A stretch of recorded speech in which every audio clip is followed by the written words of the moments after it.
Presque toutes les grandes villes américaines ont vu de grandes manifestations, certaines même violentes. Les manifestants demandent la fin des violences policières et de la discrimination raciale après la mort d'un homme noir non armé, George Floyd. Il est décédé lors de son arrestation la semaine dernière à Minneapolis.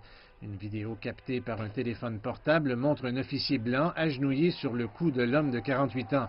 Lors d'une interview sur MSNBC, le frère de George Floyd a appelé à des accusations de meurtre prémédité pour Derek Chauvin, l'officier de police qui s'est agenouillé sur le cou de George Floyd.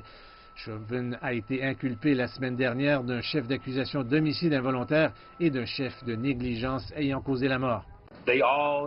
Ils doivent tous être reconnus coupables d'assassinat et condamnés à mort, parce qu'ils ne se souciaient pas de ce qu'ils voulaient faire avec mon frère. Il n'était pas une personne pour eux, il était une racaille, il n'était rien. Alors tu dois tuer un homme qui, selon toi, utilisait de faux billets, et tu l'as tué pour ça? Tu ne pouvais pas le retenir pour le mettre à l'intérieur de la voiture et le mettre en prison pour tout ce que tu découvrirais? Vous l'avez tué, c'était de la haine, c'était juste de la haine, personne ne mérite ça.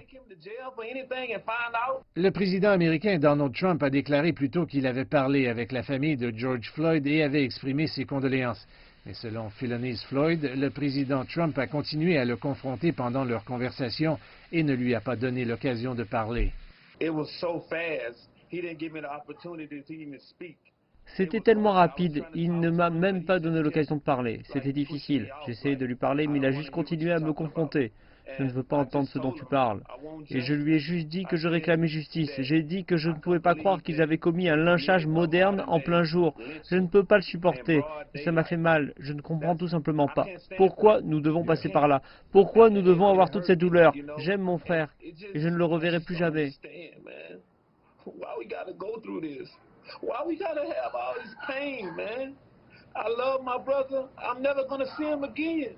Certaines personnes en Europe ont montré leur soutien aux manifestants américains. À Londres, des centaines de personnes se sont rassemblées pour une vigile du mouvement Black Lives Matter avant de se rendre au Parlement et à l'ambassade des États-Unis. L'ambassade américaine à Berlin a également été le théâtre d'un rassemblement de plusieurs centaines de manifestants. Ils portaient des masques et des bannières agitées, scandant « Je ne peux pas respirer ».